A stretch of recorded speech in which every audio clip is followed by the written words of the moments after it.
Well, first, I want to welcome all of those who are um, attending this afternoon, those of you who are following this presentation live, and those who will subsequently be following it on the podcast of this series.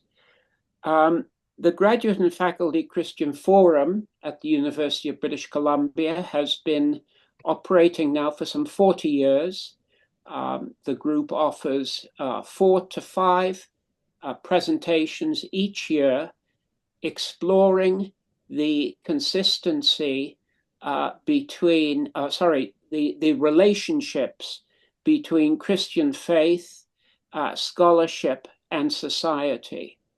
We come at it's a triangle, if you were, and various nodes in that triangle are explored by different speakers. Today, we are very fortunate to be hearing from a speaker whose work, in fact, encapsulates all three of those nodes, Christian faith, scholarship, and society. So I want to welcome Professor William Cavanaugh, Professor of Catholic Studies at DePaul University in Chicago, where he's also the director for the Center for World Catholicism and Intercultural Theology.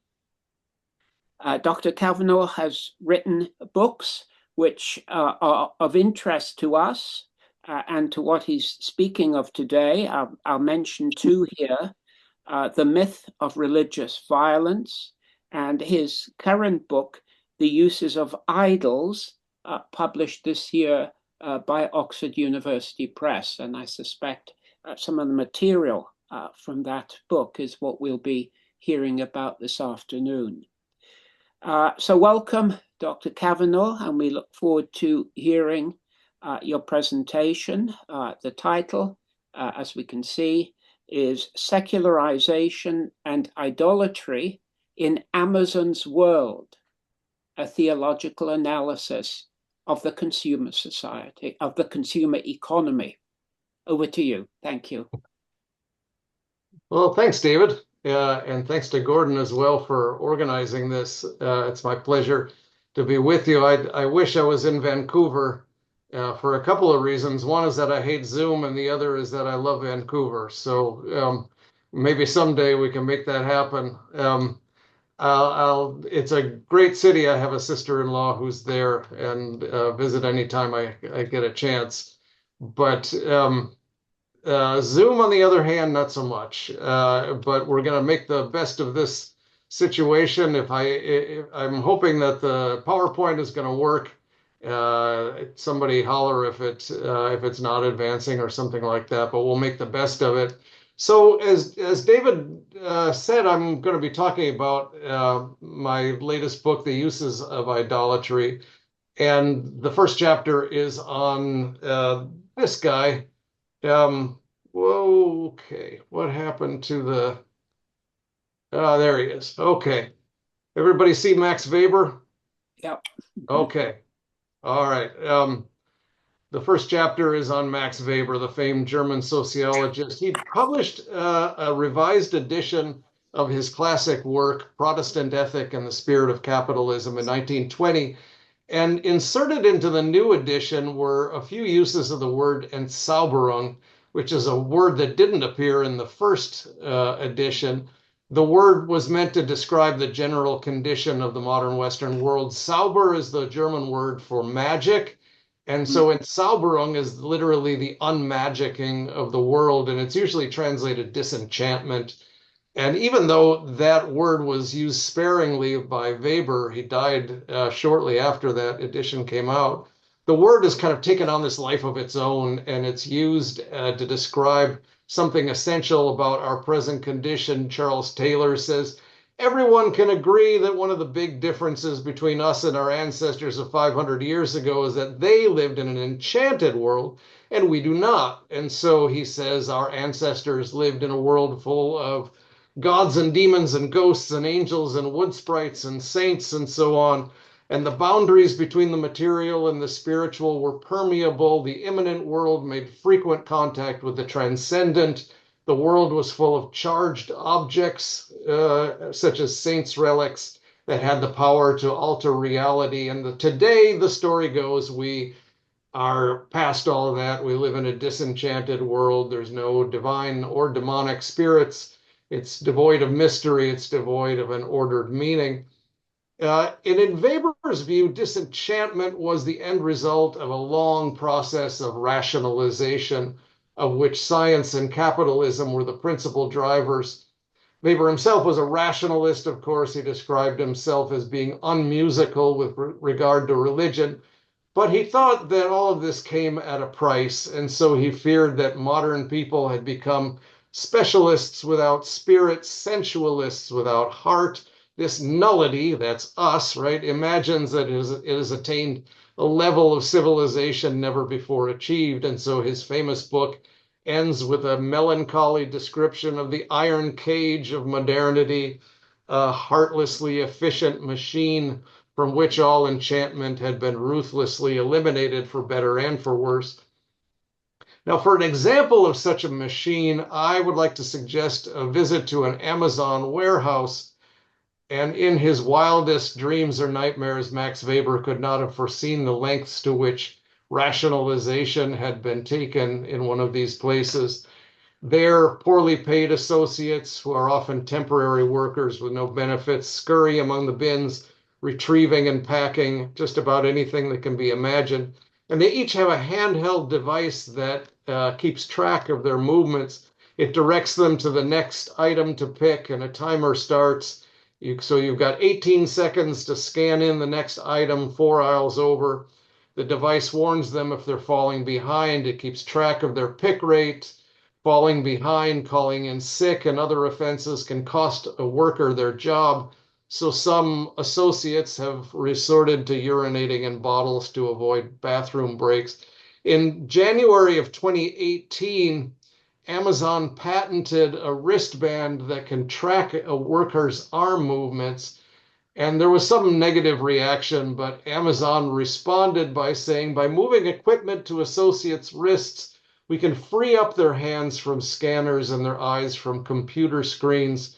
But according to James Bloodworth, who worked in an Amazon fulfillment center for 6 months, the real goal is not liberation of human beings, but liberation from human beings, either turning them into robots or replacing them with robots. It was all obsessed with productivity. He said people were told off for taking 5 minutes to go to the bathroom. They started treating human beings as robots, essentially. If it proves cheaper to replace humans with machines, I assume they will do that. And so the Weber's description of the iron cage seems fully vindicated here. But so far, I've only been telling one side of the story. The other side of the story has to do not with production, but with consumption. And this is where the rest of us enter the picture.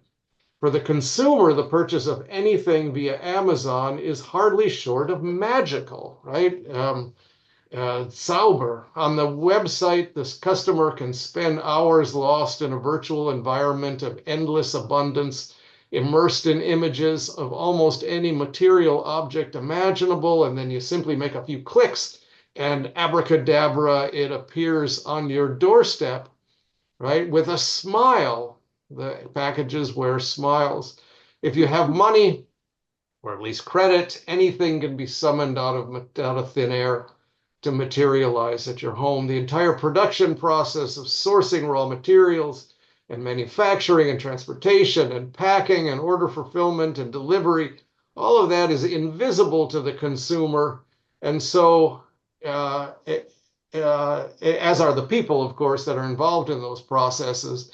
So the dirt and the sweat and the blood and the tears necessary to create and move products as efficiently as possible are hidden from the consumer.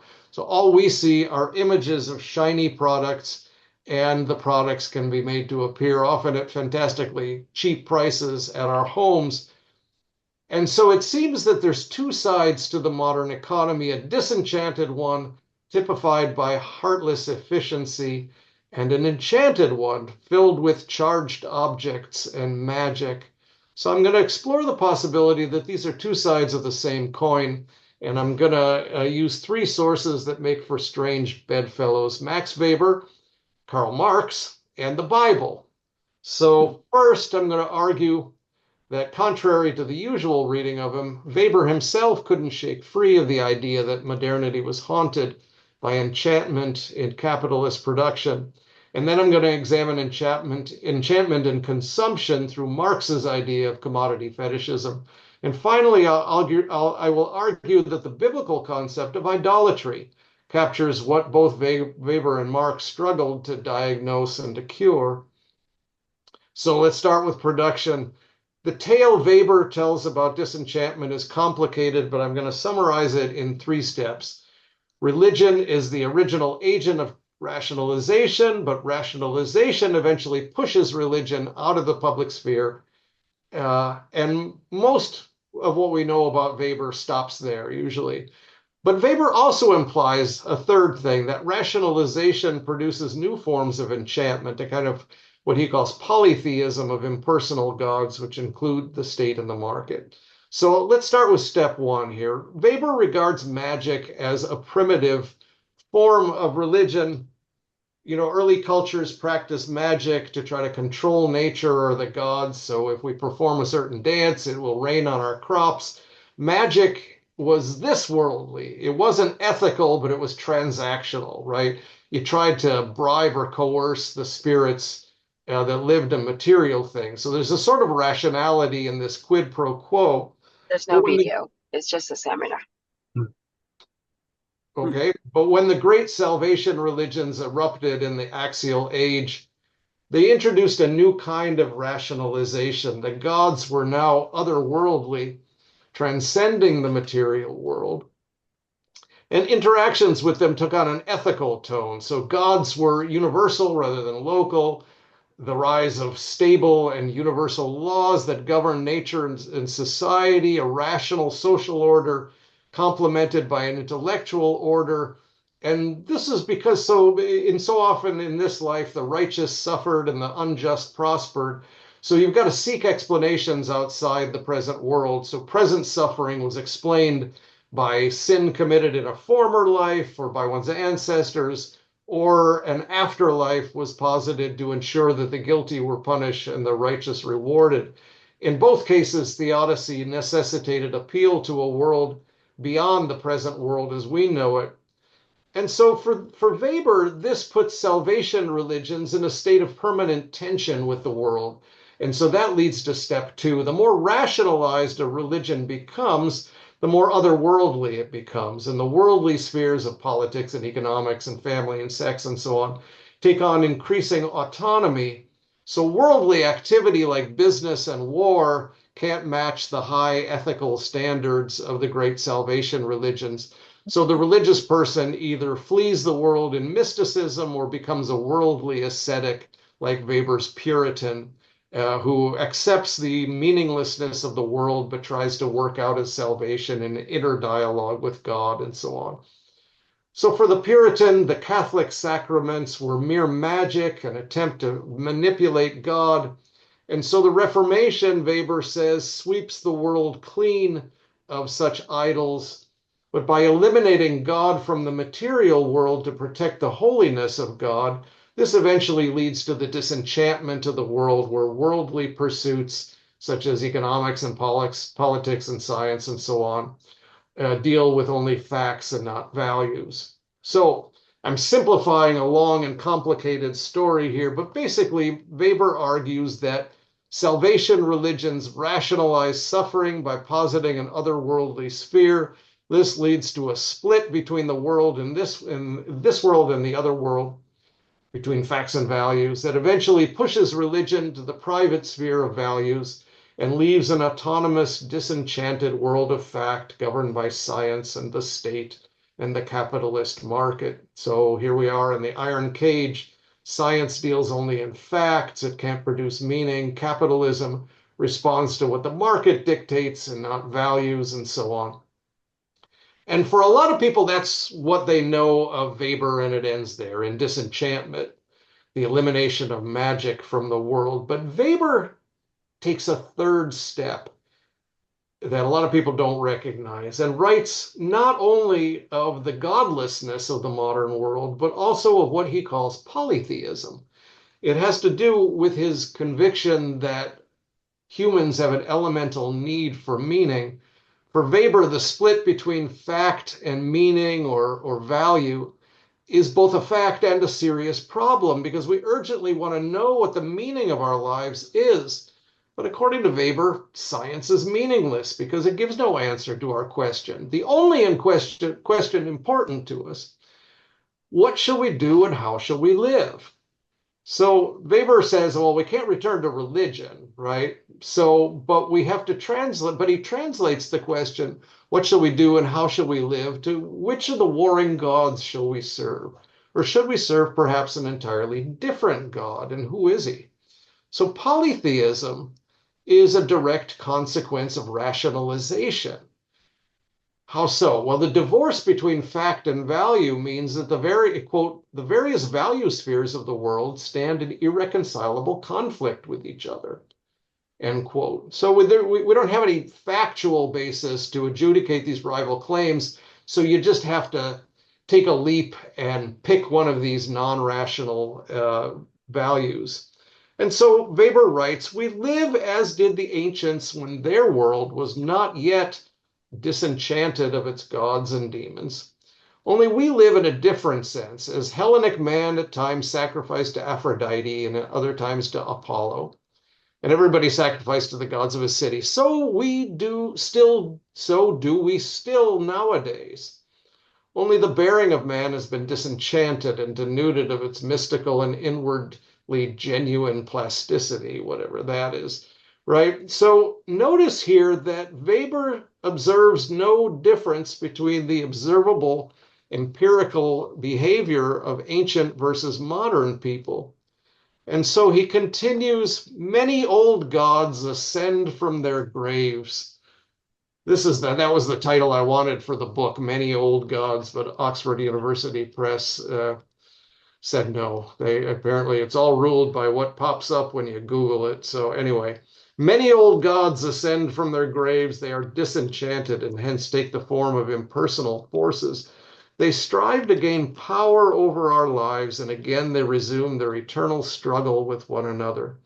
So in Weber's view, Apollo has been replaced by impersonal forces like capitalism. But gods is not a casual metaphor. As Weber says, they strive to gain power over our lives. So he believed that we had a certain freedom to choose the various gods on offer, but there are some gods that are just given to us. And so Weber writes of how Puritan asceticism did its part in building the tremendous cosmos of the modern economic order. This order is now bound to the technical and economic conditions of machine production, which today determine the lives of all the individuals who are born into this mechanism with irresistible force. And so he continues on to say, material goods have gained an increasing and finally an inexorable power over the lives of men as at no previous period in history. So in the 19th century, figures like Karl Marx and Friedrich Nietzsche thought that doing away with God or the gods would lead to liberation for human beings, right? Humanity would finally take the reins of its own destiny in hand. Weber, though, is much more pessimistic. He emphasizes the fragmented nature of human meaning and the power and inertia of large social institutions. And he thinks that liberating change is impossible. And so he agrees with Marx and Nietzsche that there's no pre-given order. So we're all just making it up. But for Weber, human technical prowess produces wonders, but we come to be dominated by our own creations. He calls them lebende Maschine, living machines, which are made in our own image and likeness. So there's no true God to save us from ourselves. And so the creations of humanity are unpredictable, they're ungovernable, precisely because there's no inherent order out there. And so humans are controlled by our own artifacts. And as the monster says to Dr. Frankenstein, you are my creator, but I am your master. Obey. So the gods are eliminated by rationalization, and then they come back in a different form to rule over us. In the political sphere, Weber describes how nation states employ rationalized violence to protect borders, pushing religious scruples like the Sermon on the Mount into the private sphere of values. But then war out-religions religion. It creates a new form of devotion to the nation state. War makes for an unconditionally devoted and sacrificial community among combatants and releases an active mass compassion and love for those who are in need. In general, religions can show comparable achievements only in heroic communities professing an ethic of brotherliness. Monasteries, for example. So only monasteries outdo the military. The nation state does a better job than the religion at giving meaning to death. So that's the political sphere. In the economic sphere, Weber describes capitalism as the height of rationalization, precisely in its depersonalization of transactions. Money, he says, is the most abstract and impersonal element that exists in human life. And he adds, for this reason, one speaks of the rule of capital and not that of capitalists. Humans, in other words, are not in charge. We're ruled by gods of their own making. Making money is no longer a means to serve the light of people. It is thought of so purely as an end in itself that from the point of view of the happiness of or utility to the single individual, it appears entirely transcendental and absolutely irrational. Man is dominated by the making of money, by acquisition as the ultimate purpose of his life. And so in this supposedly secularized, rationalized world, we continue to serve gods that are every bit as transcendent and irrational in Weber's words as the gods of old. So the holy hasn't disappeared, but migrated from the church to the state and the market. And note that Weber is not interested so much in what people say they believe, but how they behave. And that's why he can say people are disenchanted, but they're still sacrificed to gods. Okay, so that's so much for Weber. So far, we've been discussing the production side of modernity. Now I want to ask about consumption. Is consumption a realm of disenchantment, of rationalized materialism? Well, the famous materialist Karl Marx did not think so. So he talks about a table. When a table is made for use, there's nothing mysterious about it, but when it becomes a commodity for exchange, Marx writes, it is changed into something transcendent. That's a quote from Marx. It becomes a strange thing, another quote, abounding in metaphysical subtleties and theological niceties. That's a commodity. As commodities, things float free from the material conditions of their production and from their own physical properties as use values. In order to find an analogy, we must have recourse to the mist-enveloped regions of the religious world. In that world, the productions of the human brain appear as independent beings endowed with life and entering into relation both with one another and the human race. So it is in the world of commodities with the products of men's hands. This I call the fetishism, which attaches to the products of labor.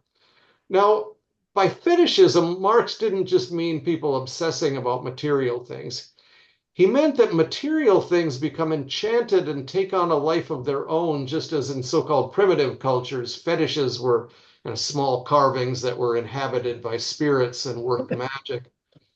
As commodities for exchange, objects are abstracted from their use, and their value depends not on their usefulness, but on what they can be exchanged for. So, for example, despite widespread hunger, farmers dump milk, the government warehouses cheese to support the price of dairy, right? So what matters is the exchange value, not the use value. Commodities are dematerialized in this way. Their physical properties, cheese as something you eat, are swamped by their exchange value. Cheese isn't food for people to consume, it's a commodity to be exchanged for money. And because their value is expressed relative to other commodities, Marx says, commodities take on life and establish social relations amongst themselves.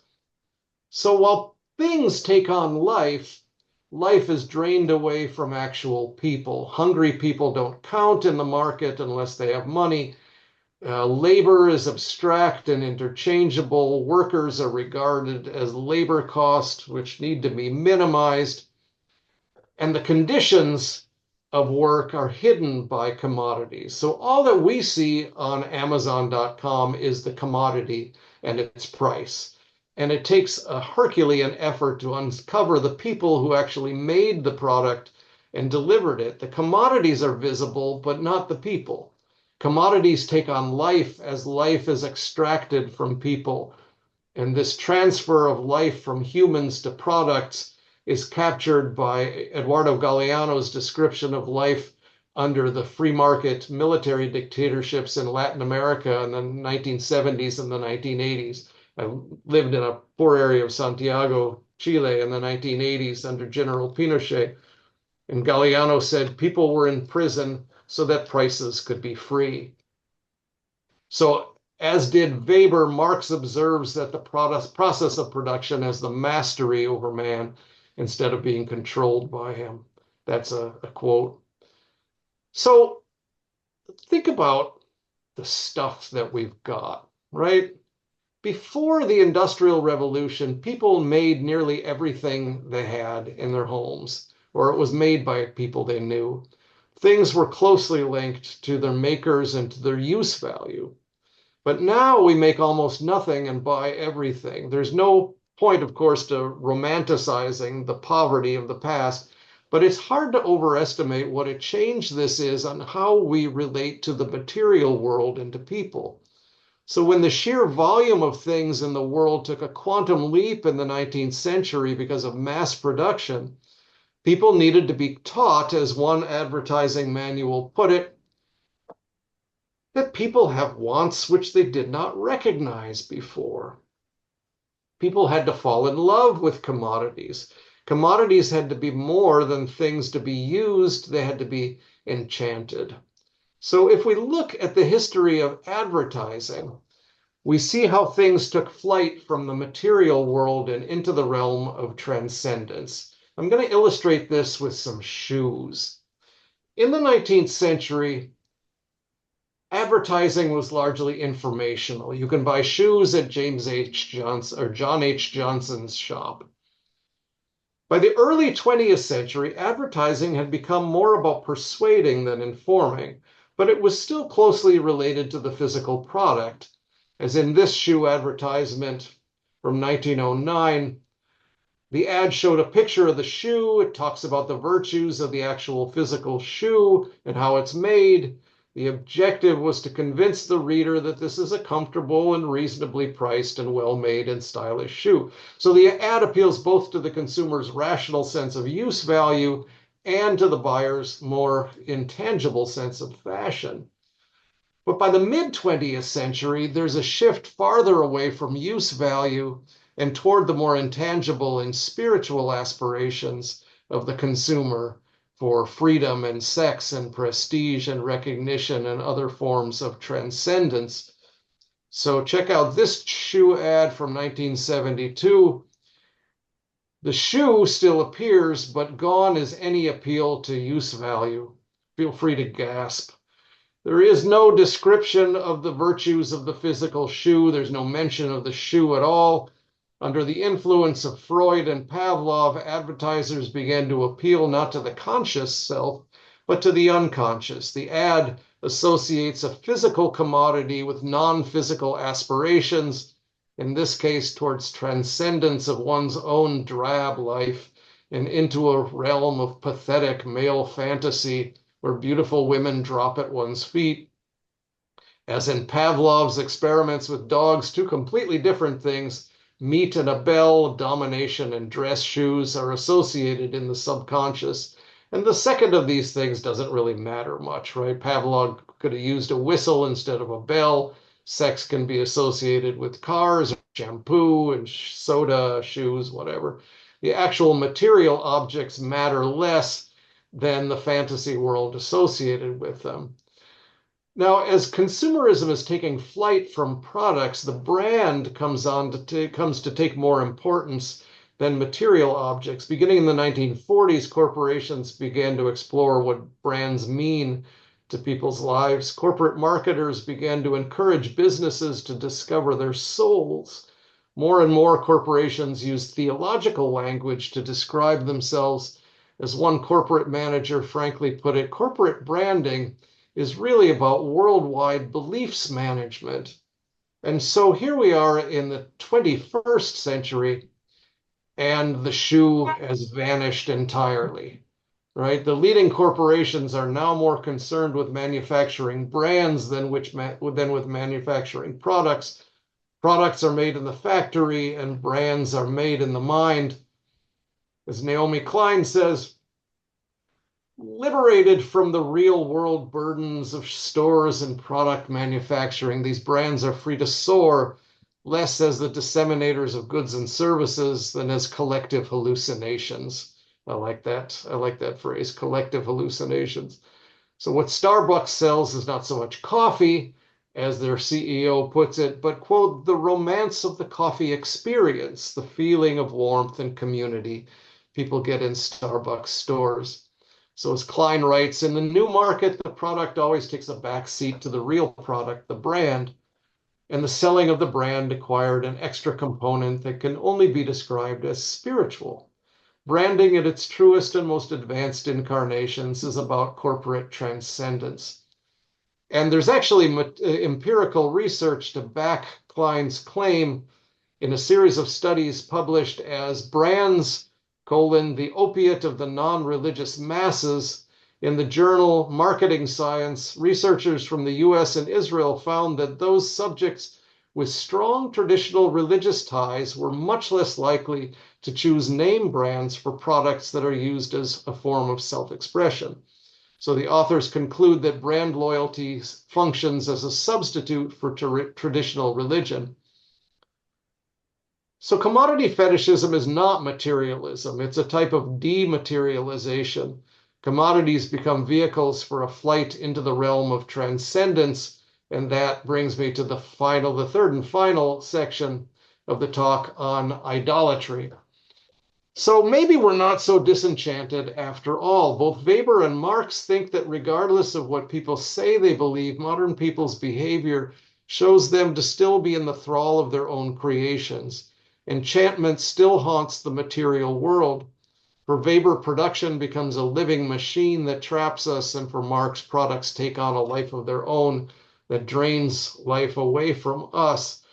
And all of these themes appear already in the biblical critique of idolatry. Now, we tend to shy away from idolatry critique these days because it seems intolerant and even violent, right? You don't worship like we do, so you're an idolater.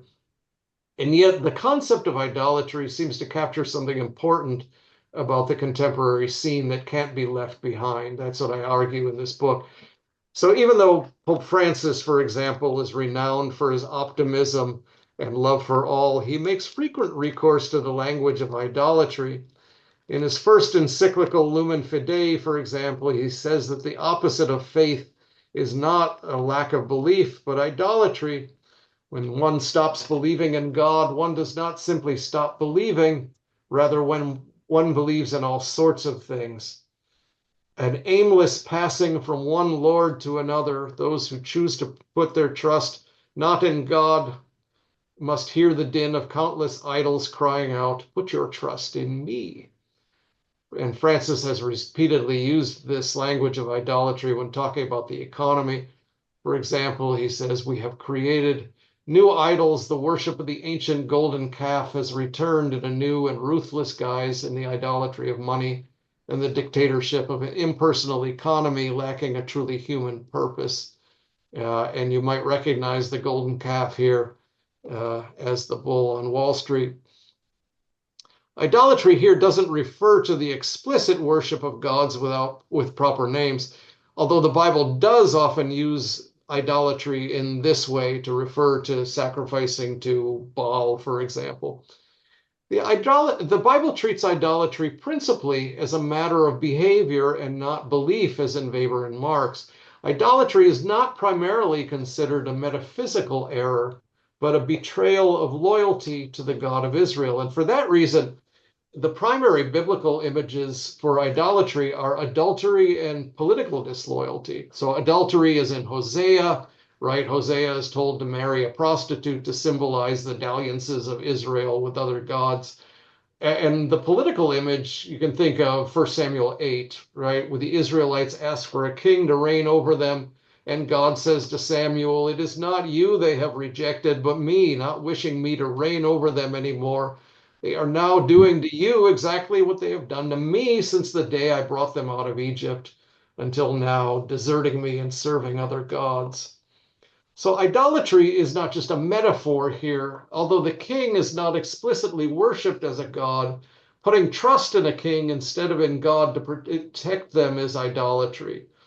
But a couple of things to note about this. God accepts the existence of kings for Israel as long as they don't replace God. So idolatry in this case, as in most cases, is on a spectrum, right? It's not always clear when the line between using creation faithfully and idolatry has been crossed. So idolatry, in a general sense, is when people give an inordinate amount of trust to something created rather than to God. So Isaiah, for example, accuses the Israelites of idolatry for putting trust in an alliance with the Egyptian army. Woe to those going down to Egypt for help who trust in horses, chariots, etc. And he links this turning away from God to the idolatrous reliance on what is created rather than the creator. The Egyptian is human, not divine. His horses are flesh, not spirit. So in the biblical view, anything created can be an object of idolatry. Paul criticizes those for whom their gods are their bellies, their minds on our earthly things. He warns against greed, which is the same thing as worshiping a false god. So for the Bible, idolatry is not merely a religious matter, but an economic and political matter as well, right? The Bible doesn't make these kinds of distinctions between economic, political, religious. So think about First Kings 18, Elijah's contest with the prophets of Baal. It's not just about religion, right? The gods represent two rival systems of rule and property. The name Baal means owner. The Baalist kings had absolute power, and property was an alienable commodity under Canaanite law. For the Israelites, by contrast, the king was subject to the monarchy of God, and property was inalienable, right? Each family had their nakalah, their share of property. Idolatry, in other words, was religious and also political and also economic at the same time. The Bible doesn't kind of draw those distinctions. So every generation is confronted by its own Baals who grab power over people and seek to devour them. Weber's and Marx's idea that we become dominated by our own creations is embedded in the biblical critique of idolatry. So think again of 1 Samuel 8. When the people ask for a king to replace God, Samuel warns them that the king will take their sons for his armies and their daughters as servants and will confiscate their land and harvest and animals for his own benefit. And finally, quote, "You shall be his slaves. And in that day you will cry out because of your king, whom you have chosen for yourselves, but the Lord will not answer you in that day." And so Jesus is drawing on this long tradition of idolatry as domination when he warns that you cannot serve both God and mammon, right? The Greek scripture leaves the Aramaic term mammon untranslated here to personify money as a god, one that demands service. So the idea in Weber and in Marx that inanimate objects come alive by taking life from us is also found first in the Bible. So in Isaiah 6, for example, those who craft idols out of wood and stone become as deaf and dumb and mute as their creations, although they imagine that their creations take on life. Isaiah 44, a man uses half a block of wood to cook his dinner and the other half to make an idol, to which he bows down and pleads, "Save me, for you are my God." And though he imagines that the idol lives, in fact, it's draining life away from him. And so the narrator comments, "All who make idols are nothing, and the things they delight in do not profit." Psalm 115, repeated in Psalm 135. Their idols are silver and gold made by human hands. They have mouths but cannot speak, eyes but cannot see, hands but cannot feel, feet but cannot walk. Those who make them will be like them, and so will all who trust in them. And so again, the attribution of life to inanimate objects steals life from humans who make them or trust in them. And that's Marx, basically, right? Marx read his Bible. The biblical concern with idolatry implies that humans are spontaneously worshiping creatures. In Exodus, the Israelites could only stand a little less than 6 weeks of Moses' absence before they demanded new gods to worship. And so the story of the golden calf is not just about the human capacity for self-deception, but also the inherent need to worship. And this recognition, I think, allows for a kind of sympathetic account of idolatry. I try to do that in the book, is present a kind of sympathetic account of idolatry. And you can find that like in Acts 17, when Paul is in Athens, he's distressed to see that the city was full of idols, but he also sees the Athenians' idolatry as evidence that they're searching for meaning and ultimately for God. God created everything, and it is in all things, allowing that people would search for God and perhaps grope for him and find him. Though indeed he's not far from each one of us. For as Paul tells the pagans, in him we live and move and have our being, as even some of your own poets have said, for we too are his offspring. And so there's a sacramental view of the world here. The last chapter of the book is on sacrament and incarnation. So God can be found in the beautiful things of God's own creation. Weber explains the basic human need to worship in terms of the need for meaning, which leads inevitably to us making gods. Weber is pessimistic that this need can be overcome. We're stuck in the iron cage. Marx, on the other hand, is convinced that people will cease making gods once the revolution comes, right? Workers will control the means of production. Labor will cease to be alienated from its own products.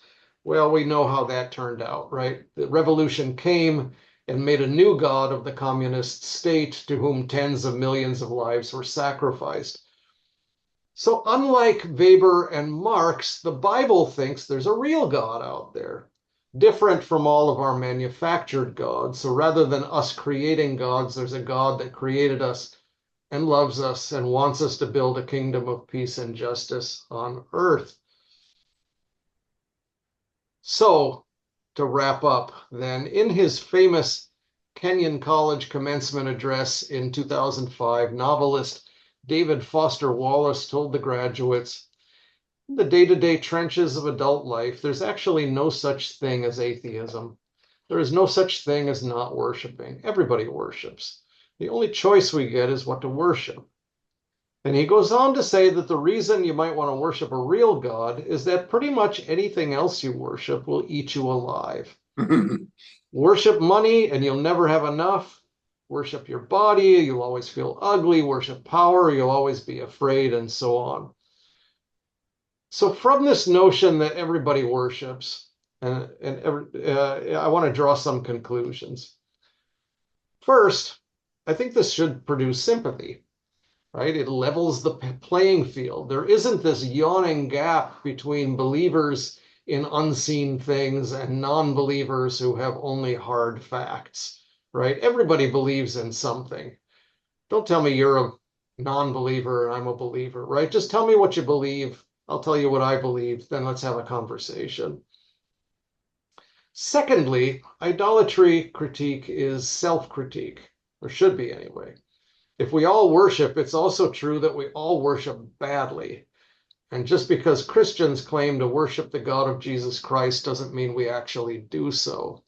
And sometimes Christians are the worst idolaters, right? I think one of the reasons young people are walking away from the church is the way some Christians have hitched the gospel to party politics.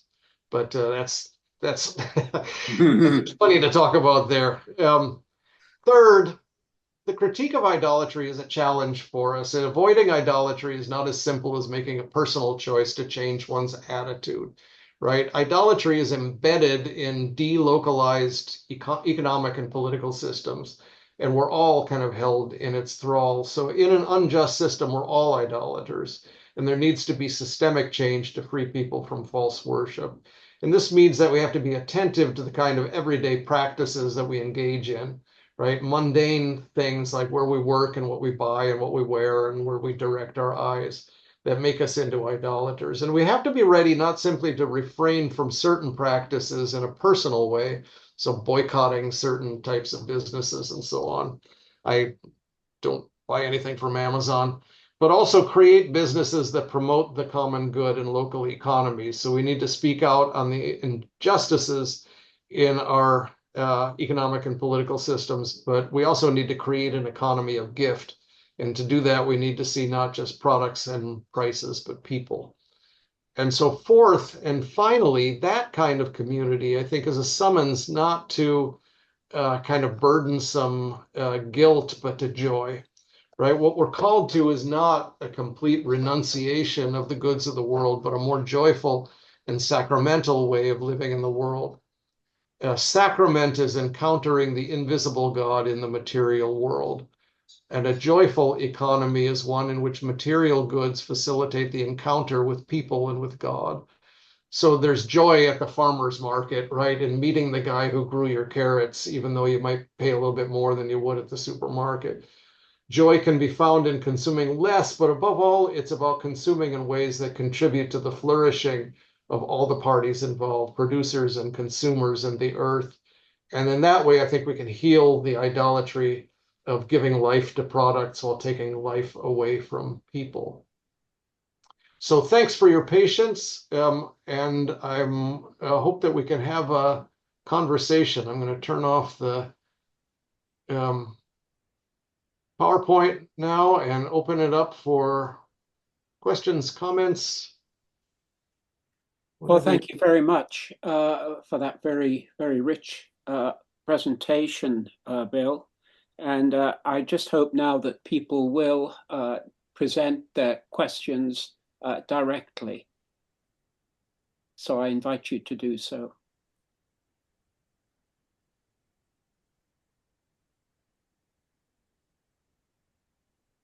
Can you hear me? Yes. Okay. I just have to confess something to you. And I'm mortified because you're one of my most favorite scholars. After reading Being Consumed, I'm just so grateful to be here. But I was listening to your lecture, and halfway through, I hit purchase on your book on Amazon. Same. So I just had to say, but I live out. So it actually does bridge to my question. So I live out. I don't know how well you know the Greater Vancouver area, but I live about an hour and a half east in a little town city called Chilliwack, where we no longer have bookstores that actually sell theological books. Little tiny, there's two lovely little local bookstores that sell children's books and like the kinds of books that you take when you go on holiday. Yeah. But either I drive up to UBC to Regent College, where I can always be sure that your books will be there. But I work full time, and it's very difficult for me to somehow get there while the Regent bookstore is open. So I could purchase from them online. That is an option, but I have had some problems getting things from them. And so it's a big justification, but what it does, my question about that is that there are now things that we have become so accustomed to being in our world, convenience being one of them, accessibility and speed and all those things. And so I'm wondering how realistic are some of the challenges that those realities pose. Yeah, well, I'm feeling a little bit like a priest in the confessional here, and I need to give you absolution. But it's I mean, it's a real question. What I tend to do is I either order books through my local bookstore, which unfortunately is now going out of business, but we have one here in town, and you can usually order what you need through them. Or the other thing I do is something called thriftbooks.com. So it's another website, but it's not owned by Amazon. Um, Okay. and they're just as, the prices are reasonable and they come to your door. You But might be it's able in to the save. US though, correct? Yeah, but I think it might be elsewhere as well. Okay, so I thrift books. Thrift books, yeah, Okay. thriftbooks.com. Okay. I for a while was ordering from Abe Books instead of Amazon, and then discovered that they are owned by Amazon. Oh, Thrift Books is not, right? okay. It's just the behemoth, right? But I mean, the broader issue that you raise is a really important one, right?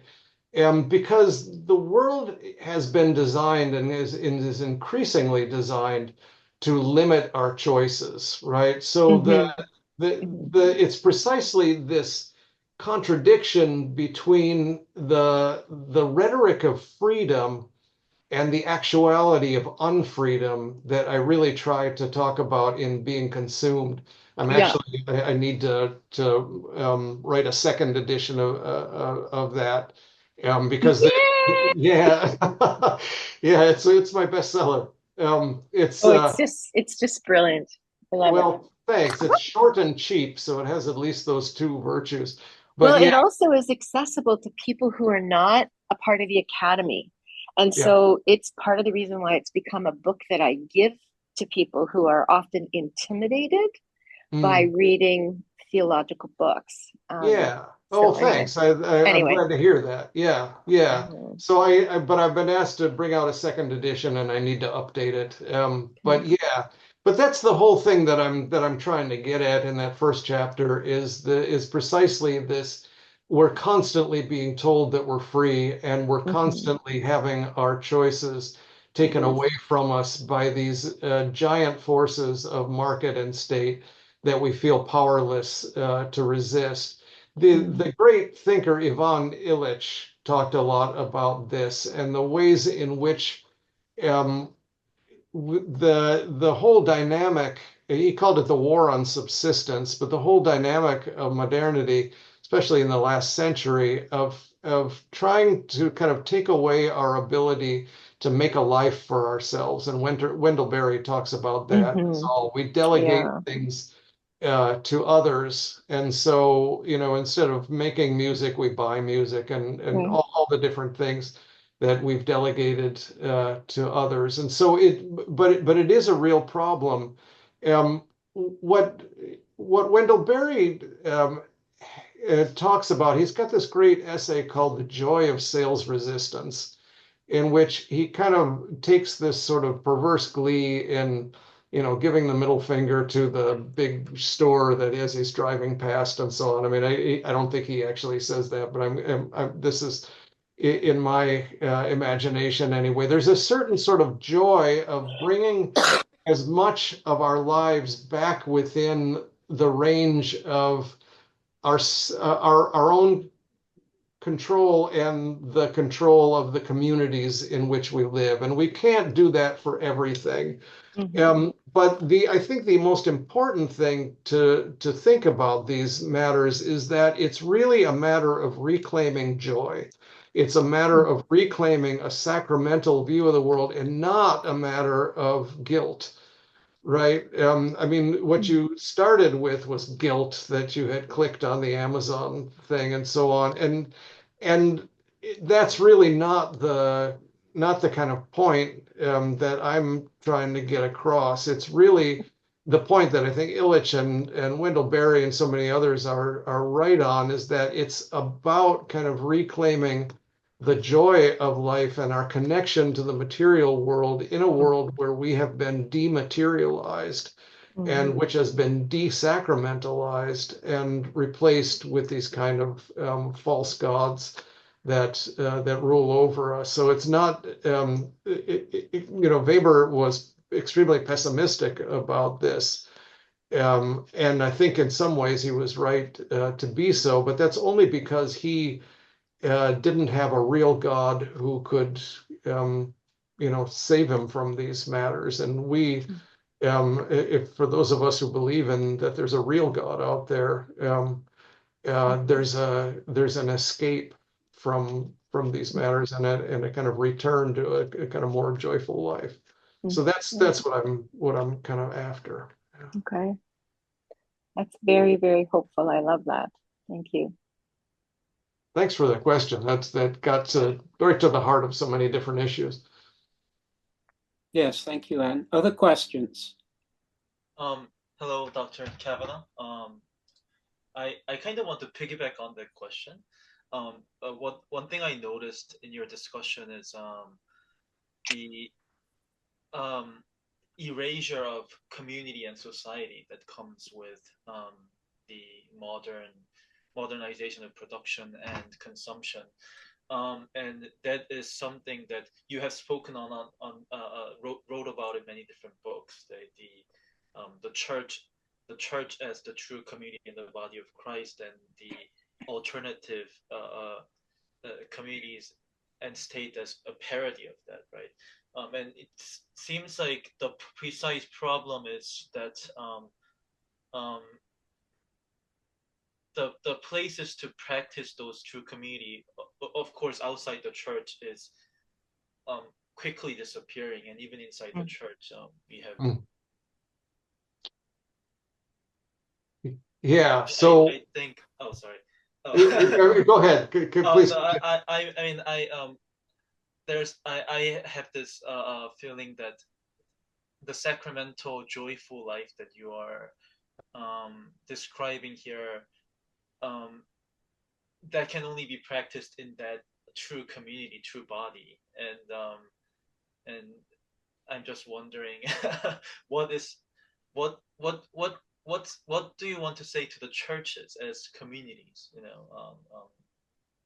Yeah. So, I guess what I want to say to the churches is we can't just wait for somebody else to do this for us, but we've got to try to create these kinds of forms of community in the best way we can, in cooperation with people who are not part of the church too, right? So I really don't want this to be an exercise in circling the wagons and saying that we are the only true community and so on. So it's a balancing act, because I want to talk about sacrament. I want to talk about incarnation. I want to talk about Jesus. I want to talk about Eucharist, right? But I want to do so in such a way that's not excluding of other people.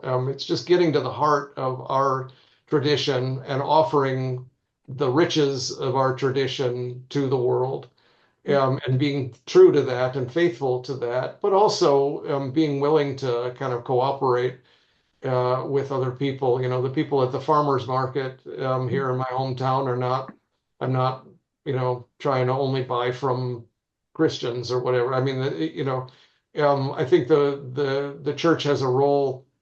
I have described the church's role in terms of the opera Ariadne auf Naxos.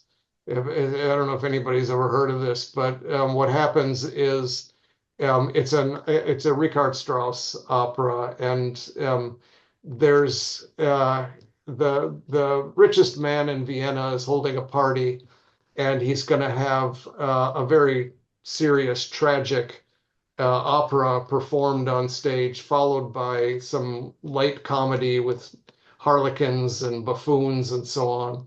And then it turns out that the fireworks display has been moved up. So he says, "Hey, we got to do both both performances on stage at the same time. So you've got a tragedy and a comedy going on the stage at the same time. And I think of the church as being the comedic actors that are trying to turn a tragedy into a comedy, but we're doing it in cooperation with other actors that are on the stage of history.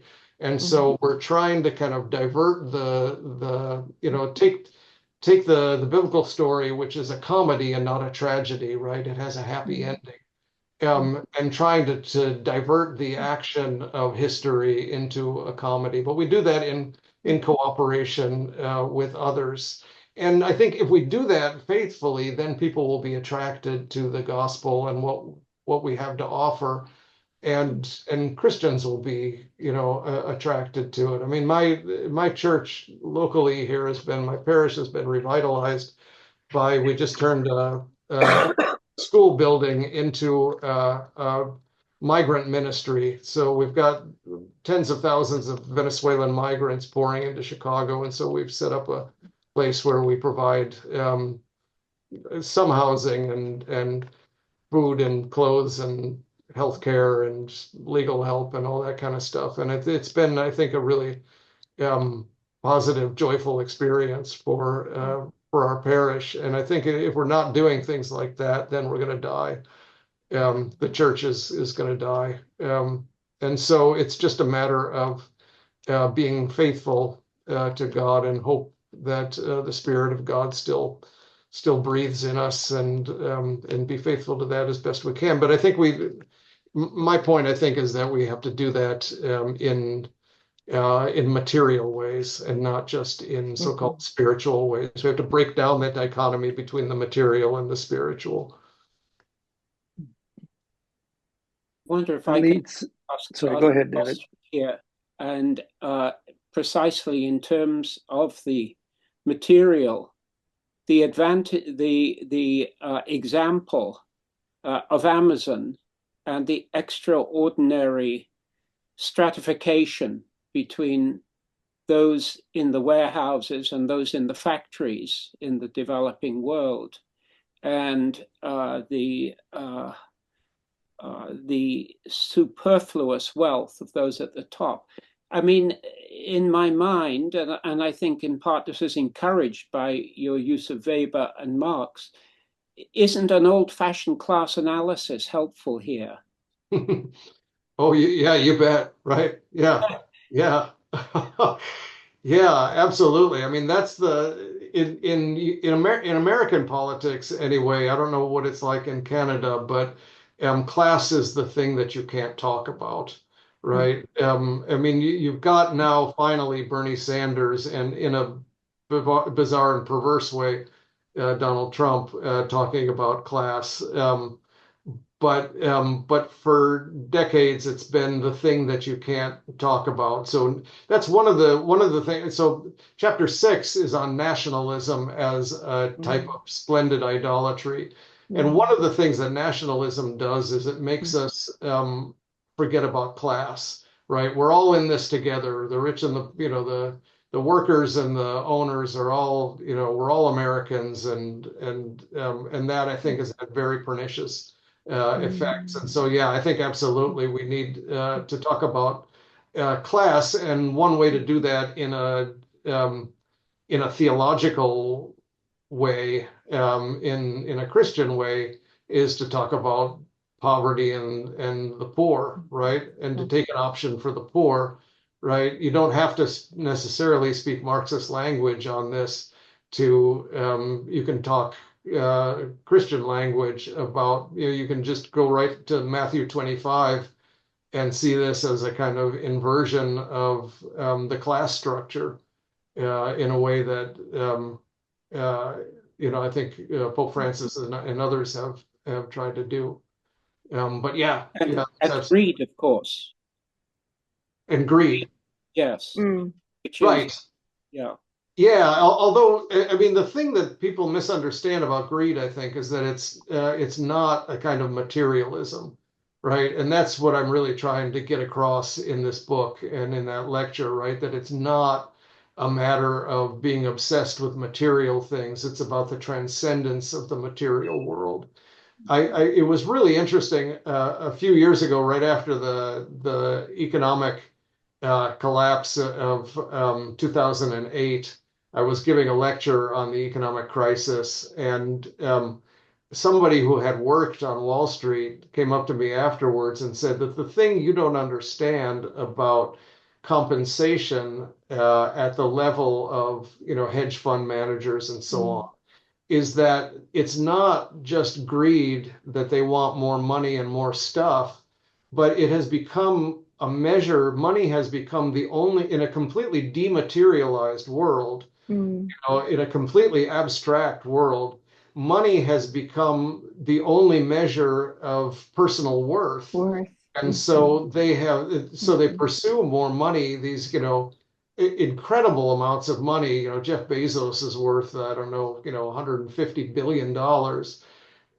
They pursue this money as a type of video game, that signals to others their worth as a human being. And so it's not really so greed is not so much about materialism as it is about transcendence. Interesting. Other questions?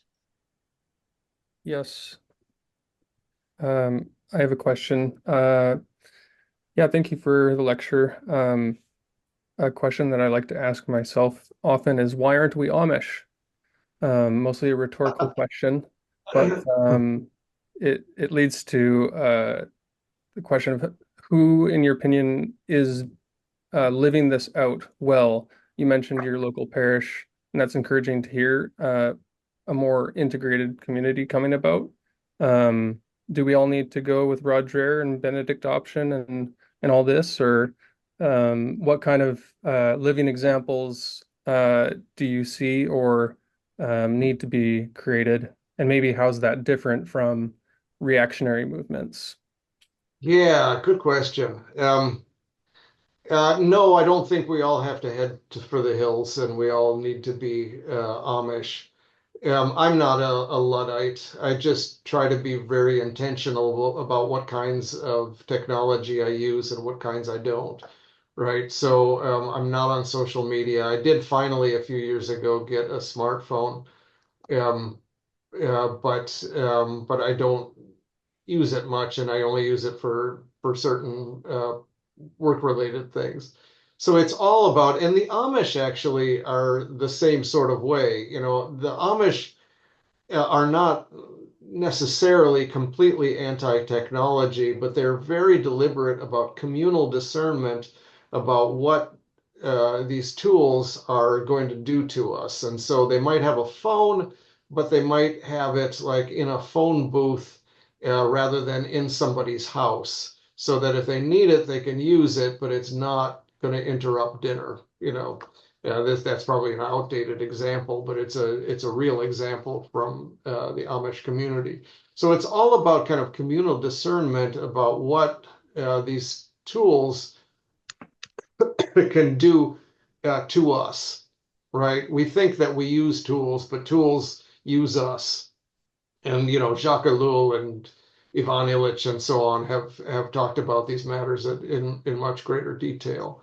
And so, yeah, Rod Dreher, I mean, the problem with Rod Dreher, I think, is that he kind of has this idealized vision of what it used to be, what America used to be like, and I think it's largely false. But in some ways, I don't read him as saying that we've got to head for the hills. In some ways, I see him as just saying we need to kind of form the kinds of communities where we can, speak Christian language and have kind of communal discernment on these issues. And in that sense, I think he's probably gets a little bit of a bum rap. But do I think we all need to become monastics? No, I don't, and I'm not. But I think there's lots of things that we can do in between just capitulation to consumer society and being Amish. And the more that we can kind of do that sort of discernment in community, then the better things are. So who's doing that well? I'm actually thinking that that's probably the next book that I need to write, because it's easy to criticize, and it's much more difficult to come up with a kind of positive plan. But there are, I mean, I'm close to the Catholic worker communities, but you can also look at, I mean, I give lots of examples in Being Consumed, actually.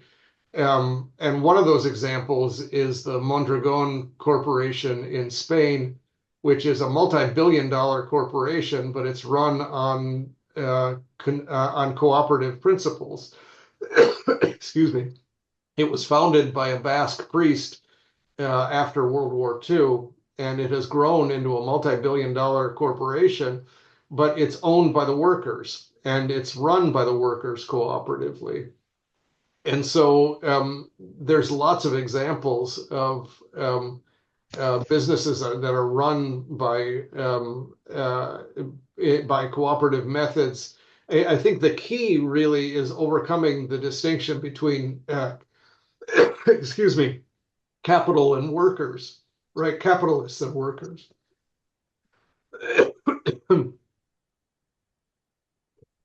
So insofar as workers can own, excuse me, I don't know what happened here, but I got something. A fly must have flown down the wrong direction. But overcoming the distinction between the workers and the owners of capital, I think, is really an important move towards a sane economy. So where you've got the situation where the workers actually own the means of production rather than simply work for wages. I think this might be a good moment, Bill, to let you off the hook. You've got a cough that has been circulating in this region for some time. Is there a final question that anyone would like to ask before we end?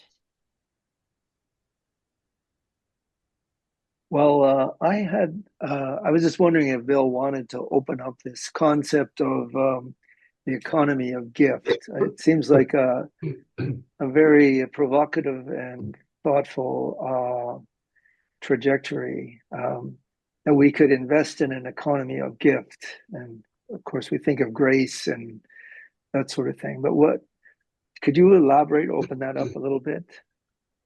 Yeah, that's an expression that I borrowed from Pope Benedict the 16th.